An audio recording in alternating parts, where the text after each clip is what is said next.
Good morning, good afternoon, good evening, ladies and gentlemen, wherever you may be in the world. I'm Sarah Jane, and welcome to today's conversation. And I am delighted to be joined by my co-host, as always, Enolia.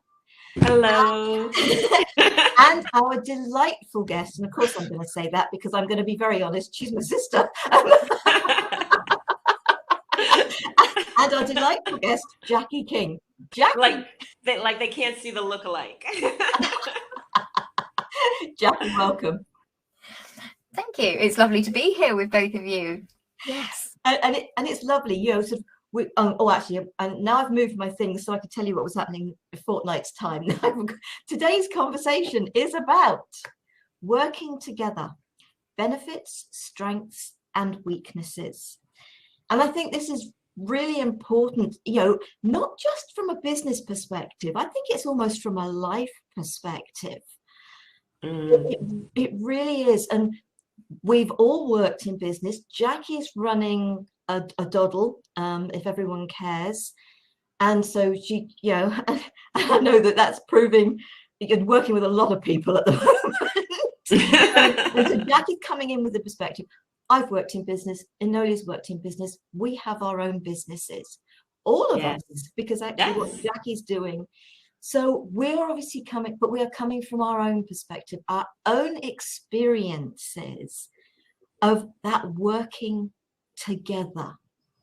And I think for me, when it came up with this, it was very much about encouraging people to do more of that. And why, for me, I'm encouraging people to do more of that, because I think we all benefit so much more when we do.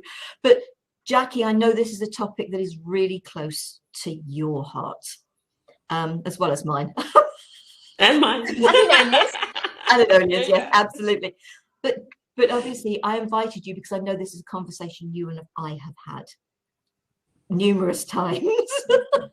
And so share a little about and how it works within what you're doing and what your hope is for the future for things as well. Oh gosh, I mean, it 101, 1,001 different ways. I mean, to me, working together is about collaboration, but it's about not just having the benefit for one person. And I don't think it should be, if there are two parties working together, I don't think it should be just for two people. I think it's that knock-on effect. Have at least a triangle. So it's a benefit of the two people that are working together, but it has a benefit to somebody outside of that as well. So so the field that I work in is in the charity sector within across the UK. You know, there are 150,000 plus charities and even more community groups and organisations. And actually, so often people are trying to work on their own, and they've had a great idea, they've seen a need, and then they almost hug it tight to themselves so often, because it's almost somebody else is going to take that away. Whereas I think when you work together and you work in collaboration, you can then provide so much more benefit to people, and you share those resources, that experience you each have, you grow from each other. But I think it's that beginning part of a relationship of working together. What is your why? Why do you want to do it? And if your why is because it's for personal benefit, then I think I'd probably question that. But if your why is because together you're so much stronger, it's that better together, people helping people, etc., then I think that impact for others around you can be so much greater. So I'm a great believer in do it for the right reasons. And if it's just for your own benefit, think again as to why you're doing it. Enolia. I so agree. I can't even begin to tell you how much I agree. A matter of fact, it was interesting because I came together with two other entrepreneurs, Linda Tello and Donna. And basically, the three of us actually decided that we are going to form together. And the reason we formed together is that when we looked at it, we all had nonprofits, because I worked in the nonprofit sector as well as on the for-profit sector. But we all had nonprofits. We all had to do marketing. We all had to do all of the things to promote our businesses. And, you know, and we were all aiming for grants. And it's like, this is ridiculous. So what we ended up doing is we found a common denominator. We found a grant. We worked on it together. We marketed together. We worked on the videos together. We did everything together. It made it so much easier than doing it individually. And then the thing about it is that we would check in and get together every once in a while, and then we would replicate. We were replicating the exact same things over and over. Today I had to market and post on social media. So did I. And I spent this much time and I spent this much time. Why couldn't we collaborate? We saw the synergies in collaborating. Why couldn't we collaborate? And so that one person did the marketing, we're all taken care of, and we rotated it. Yeah. You know, we all put our expertise into the grant. You know, we found and carved out parts of the grant where we could all leverage that together. This is important stuff. Yeah. And we've been groomed in society to compete against one another. And we've been groomed in society to be jealous of one another and try to outdo one another. And we need to lay that aside. It doesn't work. Yeah. It does not work. I mean, yes, you may achieve it, but you'll be overworked, overwhelmed, and you get there slower. Yeah. I absolutely agree with you. And I think, you know, if you go back to the why and you ask yourself the question as to why the other person is working with you as well, because I think that there are times when one of the parties may not even realize that their underlying reason is because it's about them and making it easier for them, not the collaborate, you know, that joint. Yeah, that happens too. It does happen too. So I think it's about, if you can uncover each other's whys as to why you're doing it and what that impact is and what the change and the benefits and things like that are, I think that can really help to avoid maybe those ones where it was all about one person, not about the collaboration. No matter if there were 10 people in the group, actually there was one person and it was about them and their ego and what they wanted to get out of it, and they ran it. And yeah, and it happens in every group. It happens. Definitely. And also, I was thinking about it from the perspective of complementary therapists, but I'm not just labeling it for complementary therapists here, because there are groups of people, and it's, oh, but hang on, if I help and work with you, you know, I'm thinking about Gift of Healing TV, which is the platform that we're doing today's conversation on. And it's just like, well, why would I want to promote you? Because you could then take customers away from me. And it's just, yes, but obviously what people have to realize is because of my life experience, because all those years ago I worked for WH Smith's. So yes, I haven't been a complementary therapist all my life. I used to work in a retail outlet, you know, so doing different products. But and I spent 2 years working with children's books. Those 2 years, I raised the profits of that department 2 years running that nobody'd ever done before, when I was 18, 19 stroke 20, when I was a teenager, for crying out loud. And one of the ways I really did that was by saying, if we hadn't got what they were after, what the customer wanted, I said, there's a John Menzies up the road. Try and see whether they've got it. My care was for the customer. Yes. Not for the profit margin. If anybody has ever watched Miracle on 34th Street, which is a beautiful film, but that's one of the things that really sticks out there, is that by helping the customer achieve what they wish to achieve, you grow. And literally and I'd already resigned, literally a couple of weeks before I left, I had one of my customers come up to me and say, "You won't ever leave, will you?" That is, and it wasn't, it was the customer service, it was the suggestions, it was, oh, don't buy an encyclopedia for a 10-year-old, which is how old your child is. Buy one for a 12, 13, 14-year-old. They can get so much more out of it. They'll get what they need now, and they can grow into it. Because I remember we had the Reader's Digest encyclopedias when we were kids, so we were actually working from adults' books. So, but it's all those little things. By supporting the customer, you actually support your business. Yeah. And I've by just letting been, people know there's more out there, that there are people that might be able to help better than you at this precise moment in time. The one thing I gathered from all of this was they will go back to the person that helped them to get what they were looking for, not the people that tried to keep them to themselves. yeah. Jackie. Yeah, I think you're right in it. I mean, I've just been listening to, I adore audiobooks. I'm an audiobook person, partly because I'm dyslexic, but I adore audiobooks. And I've just been listening to an amazing book, which is sort of on the thing, it's called Building a Story Brand. And there's that one, and then there's one called Do Newsletters. There's Start With Why, Simon Sinek. And it's always about other people. It's not about you and your company. It's about what you can do for other people. And we were brought up like that, that it's always about. And actually, if you're supporting other people, if you're working together in ways that support everybody, you actually feel happier inside as well. I think it gives you I think the person who gets the greatest gift is the person who is working for and with other people. But Enolia, I'd like to hear what you're thinking at the moment. So I'm sitting here thinking about the fact that I'm in collaboration with a couple of different people. And the most important thing to me is the integrity. Yes. We can figure out the boundaries, we can figure out how we're going to work. Yeah. But the most important thing for me is the integrity, and let's lay the sensitivities aside, because we're figuring out how we're going to work. So we have to figure out each other's boundaries. We have to figure out how to give each other feedback. We're two individuals, and if you're two headstrong individuals, you really have to be able to communicate. Let the emotional state go to the side. Everything is not personal, okay? And learn how to compromise. And I have a wonderful synergy with a couple of the collaborators that I'm working with.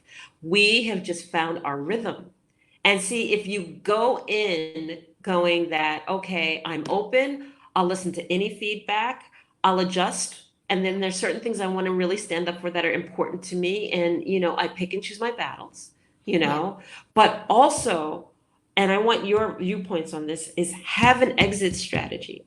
And that might sound funny, but No. you know what? There are times when you go the course, you go the partnership to a certain degree, and then what happens is that you're so intertwined that the person who wants to leave or has something else pulling them away feels guilty, feels bad, feels terrible about saying, okay, it's time for me to go, and it's time for me to leave this relationship.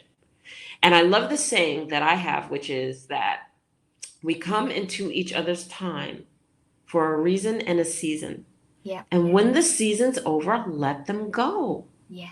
It doesn't have to be that, I blame you, I belittle you, I step on you because you want to leave. How could you do this to me? It's not about you. It's about growth. So if you enter into the partnership, understanding that you're both going to grow, you're both going to be there for a reason and a season. And when that season's over, you're going to let each other go, because nothing's forever, then it's a beautiful, beautiful relationship. What are your thoughts? Well, I agree totally. I think that is the way it is. And I think, sadly, children aren't taught that, or the majority of children aren't taught that. And because it's about communication. And I think, some of the things that you said just now, they come down to that integrity and that communication. And when you said, almost it's like you let the emotion of it go, because it is for that reason and that season. And if you can let that emotion go, and that at the beginning, and it's quite clear at the beginning, then you can actually go, that's fine, and actually wish each other well. Yes. Because if you don't wish each other well, there is an energy that stays there that I think can cause negativity and a negative impact in both of your growth if you haven't let those things go. And I always remember doing an amazing visualization with a gentleman called Christopher Howard. And there, oh gosh, I don't know, there are 500 or 600 of us in the room, and he did this visualization about cutting the gold threads of those relationships, the ones that you no longer need, they no longer serve you, you've let them go, but their energy is still holding you back. And if you cut those gold threads and you wish them well, and if you believe in the fact that you might come back in another lifetime and relive these same types of relationships again, actually go, thank you, you've given me my lesson, I now let you go with love, and I honor and respect you, but I'm not doing this again. Sort of thing. I hate to tell you, that's the last time we're doing that one again, because I didn't particularly enjoy it. And I know you're a gift for giving me that experience, but it's not a gift I want to receive again. So let's be very honest. So you can let it go, and you can let it go with a smile, because we both laughed. We all laughed at that then, because it's that truth. But actually being able to do that, let it go with love, but then go, thank goodness for that, you know. And that's sometimes when you're working with people, if you can let the things go with love and cut those strands and wish people well, no animosity, no whatever else, it's so much better. And do you know what? It isn't just working relationships. It's all sorts of relationships, friendships on every level. If the friendship's over, then wish the other person all the best. Yeah, we've all had breakup of working relationships, friendships, actual full-blown relationships. It's happened for us all. You've got to be very lucky if you've never had anything like that happen to you. But it is that acceptance that, yes, with my second marriage, I was the one that broke it up. I was with the first one as well, to a certain degree. And I broke it up because it certainly wasn't working for me anymore. But then I really felt it wasn't working for him. And then when he turns around and says, but I've got everything I ever wanted in my life, and that includes you. And I'm not a thing. I am a person. But I think, but my letting go was because it was really important to be true to me, and at the same time allow him to move on with his life. And so whether it's a business or it's a friendship, it doesn't really matter. It's that, okay, this has run its course, whatever it may be, and it is time for me. And you step into that, it's time for me to move on. I'm sorry if it's not time, you don't think it's time for you to move on at the moment, but I'm doing this because I care, not just for me. I'm doing it because I care for both of us. And absolutely. I think I was just trying to think, you said something just now, Enolia, and I think that it is that thing, going back to the season or the reason and everything else. And in working relationships, it is all about that communication.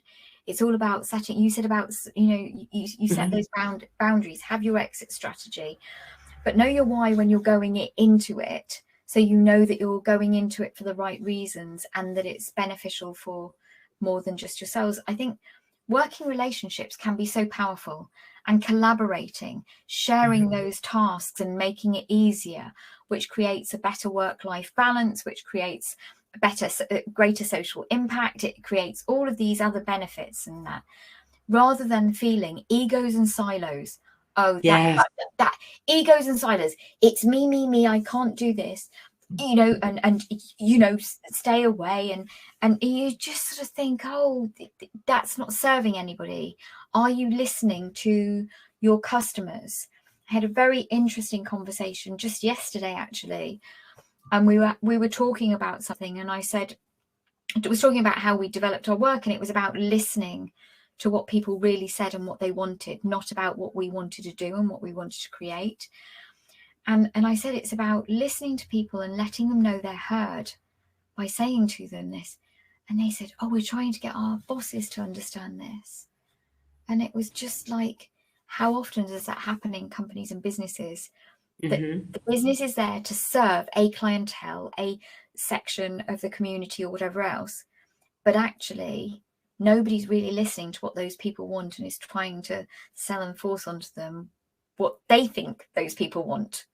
Right. Right. And Effective, okay. yeah, carry on. No, effective collaboration means that you actually start to listen to what they want and then work together to achieve that. Carry on, Enolia, sorry.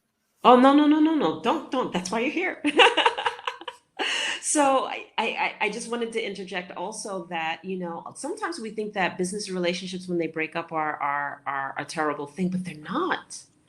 Sometimes they're a birthing. Sometimes they've run their course. You can see the beauty in it. And sometimes that energy is created so that somebody wants to leave, so that you can grow more. Remember that every time something exits, then that leaves room for growth. And so if we can see the gift in the person leaving versus, you get people who are like, oh, I'm going to sue them. Oh, I'm going to this. Oh, I'm going to that. And what they do is they put in hooks to that person wanting to leave, and they put in this energy, and then maybe that person was supposed to leave because a new partner was coming in and they're going to give you more and a more enriching experience. We have to be able to let go, and that is an art also, letting go. And then the other piece of this where I wanted to go to is, what would you say, or what would both of you say are the key foundations that we should build when we're collaborating? Okay? Because for me, the number one thing is integrity, communication, but also flexibility. Because I've been in scenarios where one person creates drama, it upsets everything. It upsets everything. And you're trying to get a flow and you're trying to get an ease and everything else. So, I like to create like an essence of community. Here's how we're going to work together. Here's what we're going to do together. Here's the foundation of the very thing that we have. And if you have to bring it up 2 or 3 times, then you're stuck in the story. Let's get over it. Let's move through the story. And then let's not create stories around people when facts have not been brought out. So there's such an enriching experience, but you also have to, I don't want to call it parenting, but you have to be able to facilitate and see past the ego and the emotions.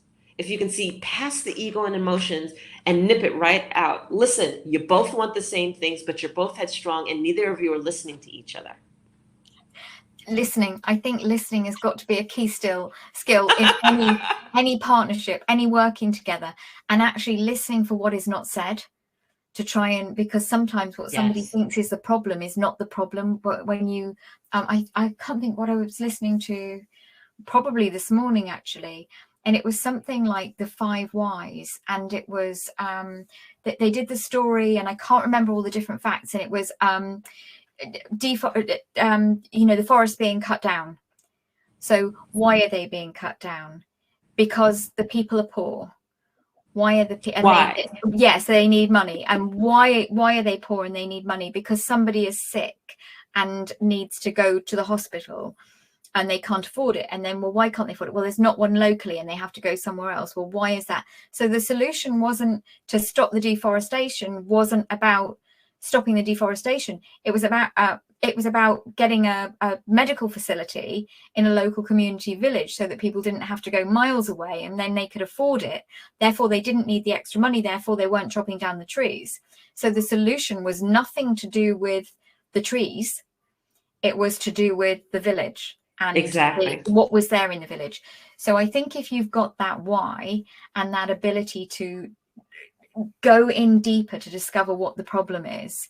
So you might have, I always remember people talking about when you're working on any project anywhere, you need the 3 people like Walt Disney would have. You would have the dreamer, and then you would have the person who would test everything and make sure and put the practicalities in.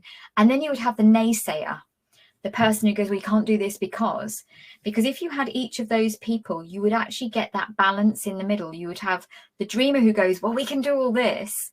The practical one would go, well, we need to do these steps. And the naysayer would go, be cautious and do this. And you'd find this happy medium and get all the bits in there. So sometimes maybe the working relationships are about what those skills are. What is the language that somebody uses? Are they, is it, I see you? Is it I feel you? I hear you? Is it what's their learning style? And if you've got somebody who can then interpret that and the different ways people speak, you could actually get, because you can all speak English, but if you don't speak in that same language, with I hear, I see, I feel, you can be talking at cross purposes. It's about trust and listening. Absolutely. The first thing that came to my head, it is about listening, but it is also about that brainstorming, the being able to say, here's an idea, and letting other people contribute to that. The individual who, as a friend of mine always puts it, well, where were you when there was a blank page? The person who puts that initial thought forward, the result may have nothing to do with the initial thought.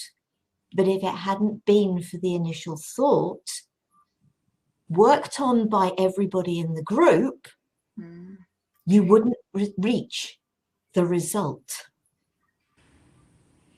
That is, yeah. But it is also about root cause, going back to what you were saying about sort of individuals in the village. But isn't that about health? It hits exactly the same point. It's what is the root cause, not what is the symptom. What is the root cause? So if you can talk, if you can listen, and if you need a speaking stick, then use one. And for anybody who doesn't know what that means, I apologize, but it's some of the tribes, I believe, they actually use this talking stick. Yes, talking stick. And there is a stick, and my camera's all up the spell. If the stick, if you handed the stick, you may speak. If you do not have the stick, you may not speak. Yeah. So you hopefully are listening not to reply, but to understand. And that is the really important thing about, and I know Jackie's just gone into. Do you know what it is I've gone into? I don't know. I'm going to let you speak. It's that thing of, is this what I heard you? I think this is what I heard you just say, because I had a really interesting one recently, and somebody was writing something, their own version of what somebody else had put on a website, and their words and how they interpreted it was very different. And I said, have they used any of those words in there? And they're like, no. So the thing is this happens within the news. Somebody reports on a story in the news, and they use their own set of words, which have a different meaning to the actual words that the person who they're reporting on said. But they're close enough meaning. And then it's this Chinese whispers. And the next person goes, well, did you hear on the news that they said so-and-so did this? And when you get that within a business or a relationship or working or whatever else, that can cause so much damage. Because Enolia, you said something earlier about, what's not knowing the truth behind what something had happened or what somebody had said and whatever else. How often is that somebody else says, well, so-and-so did this or whatever else. And when you get to the truth of what it was nothing like that. Their words were different, their tone was different, their everything else. But it's the way somebody's interpreted it or then heard it second or third hand and interpreted it. So communication and integrity truly is key. And then I was sitting here thinking about it. So I'm going to talk about two different topics. One is team dynamics, okay? Because I'm here and I'm in Africa, and team does not exist. Every person has their own individual way of doing things. This is how they do it. This is the way they do it. And if they work in a team for a hot minute and it doesn't work, they're ready to fall apart and declare, well, I should be able to do this all by myself. And when you're bringing a team together, a group of people together to work, you have to take the time to figure out what the team dynamics, the learning style dynamics are, how to hold people accountable. And I'm talking about this for those people who are looking to venture into partnerships and wanting to work together. First of all, everyone has to be heard. You have to listen to everyone. Their contribution makes them accountable for the work. Hold everyone, the whole team, accountable to success, which means that if one person fails, the whole team fails. right? And if one person succeeds, the whole team succeeds. Therefore, you're not afraid if somebody's smarter than you and has it better and they excel and they shine, you're successful because you supported them to get there. And because the overall team succeeds when one person succeeds. And it doesn't have to be they succeeded, that means I failed. We need to get rid of that mindset. That mindset is so outdated, poor, and capitalistic. It just doesn't work. Okay? So that brings me to the next flip that I have, which is that we have to learn compassionate leadership. It is not about controlling everyone and strong arming people and flexing your power around people. Because when you do that, who would want to work for you? They work for you out of fear and scarcity instead of working with you out of collaboration and love of what they do. Therefore, not bringing their full-bodied being into what they're doing with joy and pride. Yeah. But when we come in with compassionate leadership, I mean, we can be stern without being brutal, demeaning, belittling, Yeah. blaming. All of those things that we love to do because we're afraid to be vulnerable, to own up to our own stuff sometimes and just say, I screwed up. I made a mistake. Yeah. So all of that piece, and I'll leave it out there because I know this gets you going, is that compassionate leadership of being able to lead and to have people flourish under your leadership versus dictatorial. And I love teaching that.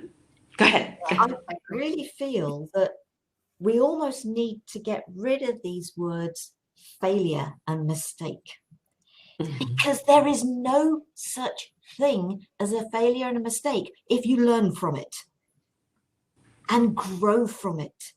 But people talk about failures, people talk about mistakes, people talk about impossible, they talk about all these things that they just really don't exist, other than the fact that we've created a translation of these words that is negative. And I think you're right on that, Sarah. It's the translation of the words. It's not the words themselves. It's the meaning that we have given them through our education. Failure was bad. We were brought up failure was bad, and those things. So, I mean, I've got one of the best little books that I think for anybody ever, The A to Z of Positive Thinking by Neil James. I don't know if you've ever heard this, but in an average size dictionary containing 31,460 words, there are only 1,705 that can be seen to be positive, strong, powerful, and stimulating. Wow. That is just over 5% of the words available. Moreover, there are over 3 times as many disempowering, sniping, griping, belittling, and critical negative words. That's 5,890 negatives to 1,705 positives. No wonder it's easier for people to be negative and to communicate. So when you were talking about the way that if somebody within a team spoke and the way they acted and everything else, it's 3 times easier to do something and say something that is negative and belittling. And when you used the word belittling earlier, I'm thinking, I'm sure she must have read this book. And the book itself actually is just all the positive words in it, apart from the beginning and everything else. But it's really interesting when you think about that it's easier to find a negative word than it is a positive word. So to me, we're not statistics. Let's challenge ourselves to find one of those 1,705. Well, I'm going to tell you a little story because, I grew up in a corporate world and I worked in corporate for 20 plus years. And it was easy to belittle. You made a mistake, it was amplified, it was thrown in your face. You were held accountable for it. You were kind of belittled for it. Not kind of. You were belittled for it. You were demeaned for it. You were held in a different light because you made a mistake. And how dare you make a mistake, right? So you walked around thinking that you had to almost be perfection. there were certain mistakes you could admit as long as it didn't hit the bottom line or have a significant impact. Okay. And then I went to my first Indigenous retreat. And, you know, coming from corporate and never having visited an Indigenous retreat before, okay, and I helped put it together, and it was my first time, and I was so excited. And me being a project manager background, right, it was like, oh, I had my T's crossed, my I's dotted, and I was going to show them how well I was going to do, coming straight from ego. And I went and I was like, okay, time to get the retreat started. We have everybody here. This is what the agenda is going to be, blah, blah, blah, blah, blah. And then, you know, the second in command to my grandmother, who was going to be leading it, you know, because I hadn't introduced her yet, said, can we take a 5-minute break before we get started so people can use the facilities, you know? And we take a 5-minute break, and I go and I run and use the facilities. And she came back and she signaled me over, and she goes, and she whispers in my ear, do you think you're running this? And she said, in the history of all the times I've ever attended an Indigenous retreat, we've never started the retreat like this. And then it dawned on me that my ego had been so big that all I thought was I was going to show people how great I did a job, versus the whole reason I was there was to learn from this woman. And I had just bullied myself in taking charge. And I had tears streaming down my eyes going, absolutely not. I had put my foot in my mouth because this is the very woman I wanted to learn from. And I was like, it's all over now. Now everybody's going to know. Now it's going to be belittled. She was like, you know, pull yourself together. You know, this is her second in command now. Her name was Sandra. Pull yourself together and then come back over, you know. And when I came back over, the first, you know, they're all in circle, and grandmother, the elder, was talking. And I went next to Sandy, who was the one who talked to me. And she whispers in my ear, hold your head up high. Nobody knows anything. Right? So I had beat myself up so badly that, you know, I went in there with my head down. I was waiting for the amplification of you made a mistake thrown in my face, because this is how I had learned from corporate. Right? And then, you know, my elder signals for me to come out of the circle and come over next to her. Right? And I stood next to her, and she lifted me up, and she said something that just engaged me so fully and complimented me, and then proceeded to open up the 4 directions. And I had never been to it. It was the first time I had ever seen it done, and everything. But what I learned right then and at that moment, they never belittled me in front of anyone. Yeah. They never said a word. No one even knew anything happened except me. Yeah. It was only me amplifying the fact that something had happened. And she lifted me up. She did not step on me further in order to make the point. She lifted me up. And she said, you have nothing. She had whispered in my ear, you have nothing to hold your head down for. Lift your head up. You are a leader. And at that moment, I learned compassionate leadership. And I knew that that's how I wanted to lead. Yeah. So I had to share that story. Oh, absolutely beautiful. I admit I've got tears pricking at my eyes, because that is how it should be.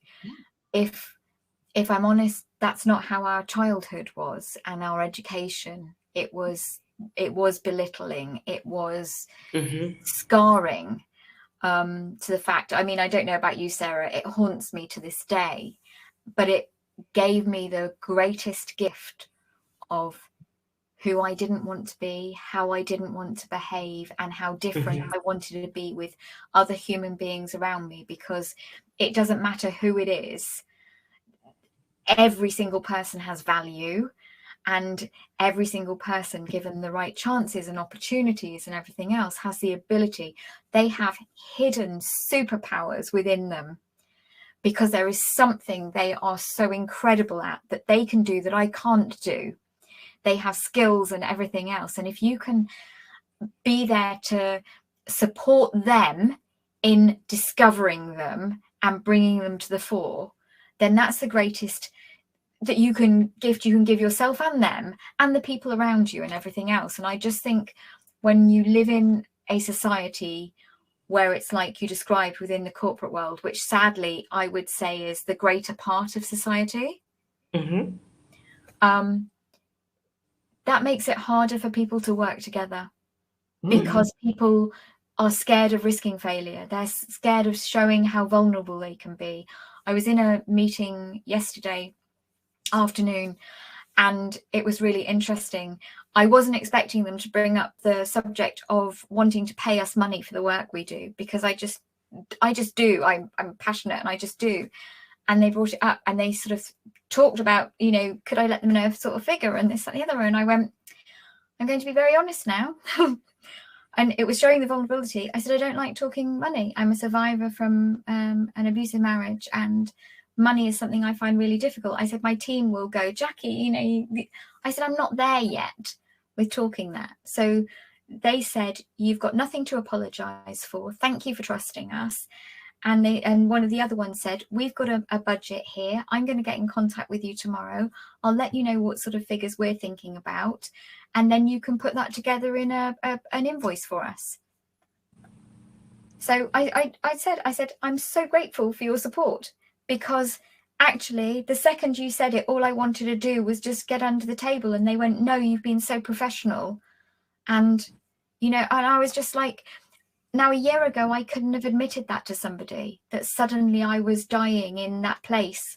I do my work, I love my work, but I'm not very good at talking about money around my work, because that's not my skill. And I haven't found the right person within our organization who does that. I will one day, and that's cool. But I thought, no, I'm not going to let this fall apart here. I'm just going to be honest. And that to me is where that integrity, they showed. I want to work with them even more now because of how they responded to what I said to them. Exactly. Yeah. And years ago, I don't know about the childhood thing, because obviously I've blocked so much of my childhood out, and I don't place any blame anywhere. It was circumstances, and I really don't place blame anywhere.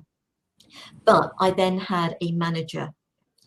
And this particular manager he had a lot of stuff going on in his life, you know, and he'd had things happen, and obviously I started after a lot of the things had happened. But he wasn't a very pleasant person to work for. He really wasn't. And he taught me how not to be. So exactly what Jackie was saying, he taught me how not to be.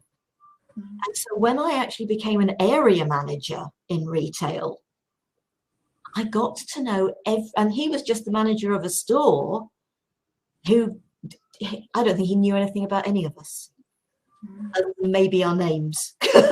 And I did, even in my insecure days, I got to the stage just before I left that I actually turned around and I stood up for myself, that was saying those days.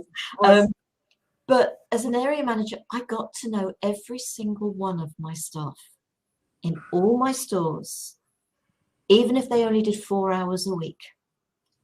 And I talked to them and I listened to them. And if retail wasn't what they really wanted to do, it's, what are you studying at the moment? What are you looking to do? What would you like to do? And it was an encouragement. Yeah. Don't get me wrong, I didn't want to lose any of the staff, because that meant I had to replace them. But I would do my best. And it was quite strange, because some of them were actually quite scared of me. But others of them, it's just like, talk to Sarah. Just talk to Sarah. It's okay to talk to Sarah. But I had, because of my lack of confidence, because I certainly had no confidence at all, in spite of the fact I was really good at what I was doing. I had a very confident walk, and I went round in a suit, in a shirt, in a tie. So it was very definitely that costume that put the confidence across, with a very confident walk. You know, one of the stores said to me, we knew you were coming, we could hear your footsteps. But I cared about all the staff. I was not going to treat the people that worked with me the way I had been treated. I want to comment on that, And I want to talk. I'm talking to the women in our audience. I'm talking to the women in our audience that are entrepreneurs or that are in corporate or these professional organizations. I mean, every day you go to work and you dress like the man, you put on the man's suit, and you have to meet the man head to head, and you act like the man, and you perpetrate like the man. And I want to say, find your femininity. Find the softer part of yourself. That just because you come in soft does not make you weak. Mm. And that I don't have to raise my voice or slam my fist against the table to get other people's attention. That when I command what I have to say, when I have to say it coming from my heart and from a place of understanding, but yet authority, that I can come across just as strong right here, right now, as I'm speaking to you. Yeah. Without behaving like the man. And we are being groomed to act like our femininity is weakness, where our femininity is so powerful. Yeah. It is extremely powerful. And matter of fact, we are so powerful. That's why it's male dominated, because when that female power meets head to head, it can't be harnessed. It can't be harnessed. So we need to understand that femininity is not weakness. And we possess something more than any man could ever have. We possess the power to gestate ideas, because we're able to gestate children. We have firsthand knowledge on what it is to take an idea, hold on to it, package it, put it together, bring it together, and move it forward, because we know how to our bodies were made to gestate. We know how to gestate. A man can only perceive that. They learn how to do it. And who do they learn it from? They learn from the feminine side, because they don't have the capability of gestation. I'm talking to the women. Please find your femininity and stop repeating your negative experiences onto other people below you, whether it's female or male. Stop it. Yeah. We have a bad experience, or we get taken through the ringer, and then we feel that we have to take the next person through the ringer because we were taken through the ringer. And it is so wrong in so many ways and on so many levels. We're here to break the cycle. We're here to break the cycle. To break the cycle, correct. And the patterns. I'll defer because I can keep going and going. No, you're so incredibly right. You're absolutely right. And I think the every conversation like this takes us a step closer to letting go of the and sadly I think some of it is at a cellular level. You know, I'm of an age where, you know, it wasn't just children should be seen and not heard. It was women should be basically not seen and not heard. And it was funny to give somebody a washing up bowl and a dishcloth for Christmas or their birthday or something like that. You know, it was a joke, but it, you know, it was putting women there. My heart at the same time at the moment in this spell of our lives goes out for men as well. I have to admit it does, because they've been brought up with feeling this was their place, and now it's being shaken up because women are finding their femininity, they are finding their voice, they are finding their courage, and they are speaking their truth. And I look at some of the things that go on in the news and the papers of people when they say that they're speaking their truth, and people ridicule them because it's a bit woo-woo and it's a bit this, that, and the other, and that they're being selfish and they're being this, that, and the other. And I'm like, hang on a minute. No disrespect, but those who have been living with it the way they have wanted it to be for years and felt comfortable with it, do you not feel that you're being selfish by wanting to keep it that way and not allowing people to live their own truth? Somebody who is living and speaking their own truth is not being selfish. They're just saying, please hear me. I will hear and validate you, and if that's the way you want to live. But please, at the same time, do not expect me to live by your standards, your goals, your everything else. Please hear me and and accept me for who I am and what I've experienced and what I'm going through to discover more about how I can live my best life. Yeah. Absolutely. It's inviting the men into those collaborations. You know, yes, it's 3 women here, and I know that we absolutely want to encourage the women to step into their power, you know, to come into themselves. But do you know what?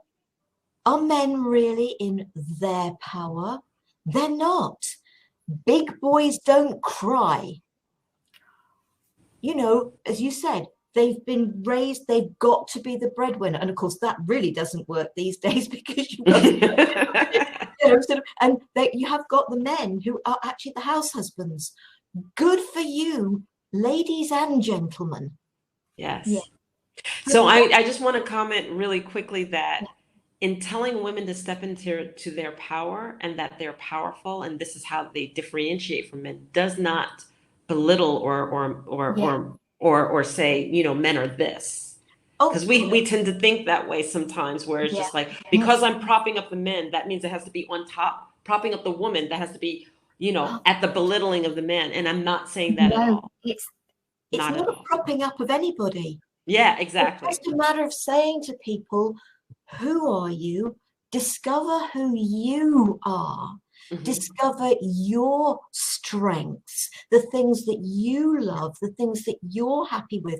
As a child, what is that cartoon? It's about, if you judge every child and you take all the animals and you've got a fish and you've got a monkey and an elephant, if you judge them by their ability to climb a tree, the elephant and the fish are going to think they're stupid.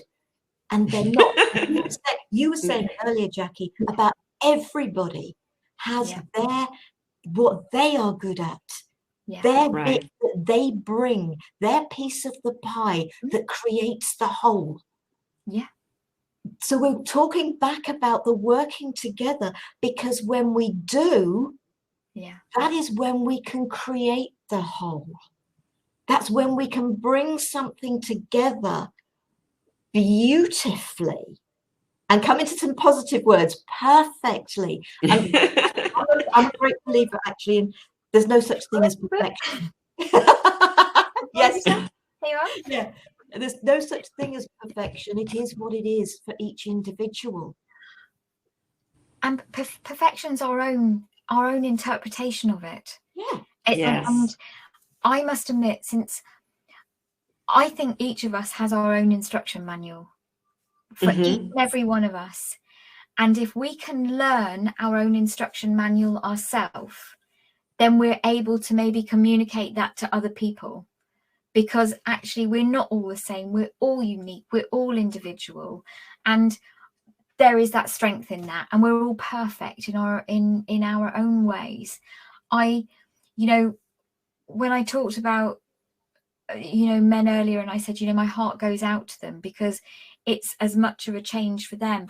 I think you're exactly right, Enolia. It's not about, we're not trying to put anyone above the other. We're trying to, I mean, I think it's about leveling the playing field. Yes. No matter who you are, it's that leveling that playing field, no matter who you are, no matter what age you are, no matter what color, what religion, what you know, anything, what language you speak, whether you have a disability or you don't have a disability. It's about seeing the person as a whole and accepting them for who they are, and with the things, their struggles as well as their, you know, their abilities and everything else, and accepting them for that. Everybody seems to have, I don't know, no, everybody, that's a generalization. In the world that I was brought up in, it was cookie cutter, and if you didn't fit in the cookie cutter, you were cast to one side and made to feel like you were less than, lack of, and all this, that, and the other. And we're not. We're not.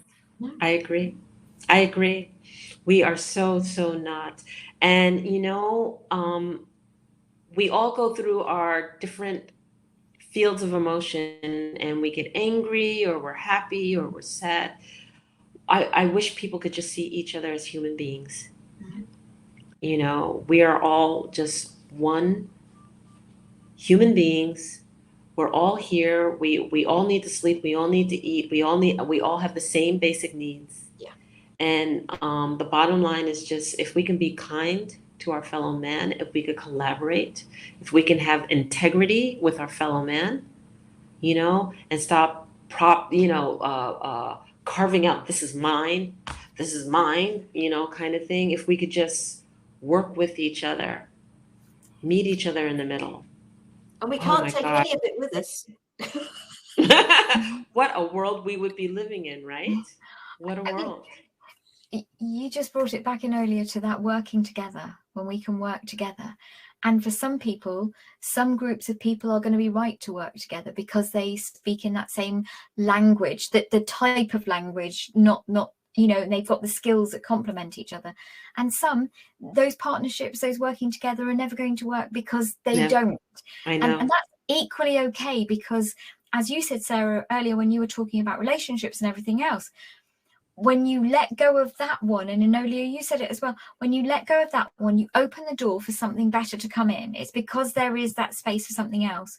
So if something doesn't work, that's okay. Let it go with love and have the doors open enough so that you can let in those new relationships, working together, everything else. And it's just having that faith. But when we try to cling on, or we say something negative about somebody else that we work with and whatever else, we can still repeat a story of an experience that wasn't good. It doesn't mean that within it, the essence that we're sharing with somebody is the negativity. We're sharing the story and what happened, not the negativity about a person, a thing, a happening. We're sharing the experience so that maybe somebody else can get a learning from it. Yeah. Rather than holding that negativity. Does that make sense? Yes. Absolutely. Our story, for all of us, it is about being aware of our story and the experiences that we've had. And obviously, when we can get to that stage where we've healed any of the hurt, the pain, the trauma, and obviously it is getting to that point, I can repeat my story and I can almost repeat what happened to me with a smile. Yeah. Although it wasn't anything to smile about. But I wouldn't change it for the world, because I wouldn't be where I am now without it. So I love my story. I am very grateful for my story and the experiences I have had. Because I am here today on today's conversation with two amazing people, and I wouldn't be here if it hadn't been for what I've been through. Yep. Absolutely. Yeah. So on that note, I'm going to do a quick time check. Do you know we're coming up on an hour? I know. We could talk about this topic forever. I mean, I feel like we're all just getting warmed up too. So, but what I would love to do is just, just any last thoughts or any last words that you would like to say to our audience that's been listening, and just start with Jaki. Oh, thank you for sharing your time with us, because that is a precious gift. And I want to thank you for being here with us and for listening. And I hope that within something that's been said, it's given you an inner strength or permission to be, or whatever it is, something that's really good for you. Because when we work together, everything can be so much better. It just impacts on everybody. So thank you. And I'd reiterate the courage to listen to what we've said and think, even if it's only little bits from each of us or from one of us, and you think, oh, that resonates. Allow yourself to let it resonate and to have the courage to work with that. I suppose what we've been saying is, we are giving you permission to be yourself, to encourage you to work with others for the growth of yourself, them, and for all the lives that you can touch when you do work in a collaboration with others, because you can bring out so much more than if we just all try and do it individually. And I would just keep it really simple. And I remember this mantra that I always said, there is no I in we. There's no I in we. We work together. We collaborate. We communicate. We are successful. We have the challenges to pick ourselves up. We. Thank you so much. Thank you, Sarah Jane. Thank you, Jackie. We're so grateful to have had you here on today's conversation. And I wanted to share with you that our next today's conversation will be August 13th, 2020, 9 a.m. Pacific time, 2 p.m. Eastern time, 12 p.m. Eastern time, 12 p.m. Eastern time, 5 p.m. UK, and I'm in Angola, African time. And we're going to have Chloe Cordero with us. Chloe is from Paris, France, or at least that's where she's living now. I believe she's from Paris, though. And she is going to speak about self-responsibility from powerlessness to sovereignty. So we're excited to have Chloe on. So please do join us for the next today's conversation. Again, Jackie, thank you so much for your expertise and your hearts and your wisdom. And Sarah Jane, I love you, my partner. And thank you everyone for joining us. So wherever you are, we wish you well. Thank you, folks. Thank you. Namaste. Yeah. Bye. Bye.